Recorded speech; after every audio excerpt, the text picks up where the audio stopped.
బంగారం వెండి అమ్మకాలలో తరతరాల నమ్మకానికి నాణ్యతకు పెట్టింది పేరు శ్రీ ధనలక్ష్మి జ్యువెలరీ. శ్రీ దాడిశెట్టి నరసయ్య గారి ఆశయాలే పునాదిగా వారి మనవడు దాడిశెట్టి నరసయ్య సన్ ఆఫ్ విష్ణు చక్రంచే తుడిలో మొట్టమొదటి BAS hall mark mega AC showroom ప్రారంభం. అందమైన చేత అందుబాటు ధరలు అందరూ మెచ్చే అందరికీ నచ్చే ఎన్నో వెరైటీలతో మీకు ఆహ్వానం పలుకుతోంది Sri Dhanalakshmi jewellery, main road, Tuni.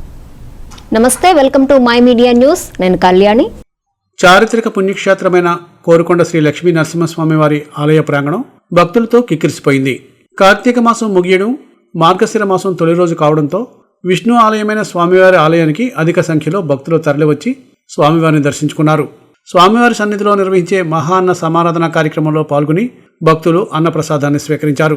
Rajanagaram MLA Battula Balaramakrishna ఆధ్వర్యంలో దాతల సహకారంతో నెల రోజులు విశేష అన్నదాన కార్యక్రమాన్ని నిర్వహించారు.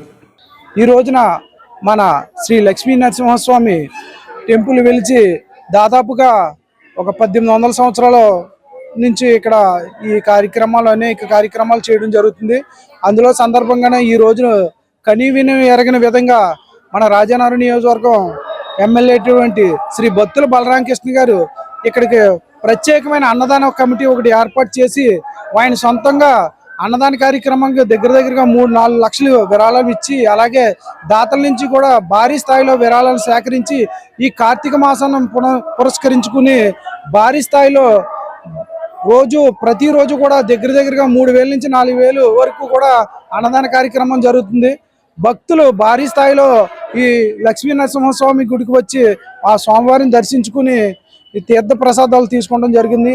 పుణ్యక్షేత్రాల్లో అతి ముఖ్యమైన మన కోరుకొండ లక్ష్మీ నరసింహస్వామి గుడిలో ఈ కార్తీక మాసం సుసందర్భంగా నెల రోజులు నిత్య అన్నదాన కార్యక్రమం మా ఎమ్మెల్యే గారు బత్తులు బలరామకృష్ణ గారి ఆధ్వర్యంలో ఘనంగా నిర్వహించడం అయినది. ఆయన సొంత నిధులతోనే కాకుండా భక్తులు దాతల్ని ప్రోత్సహించి విరాళాలు సేకరించి ఘనంగా ఈ అన్నదాన కార్యక్రమం చేయడం జరిగింది.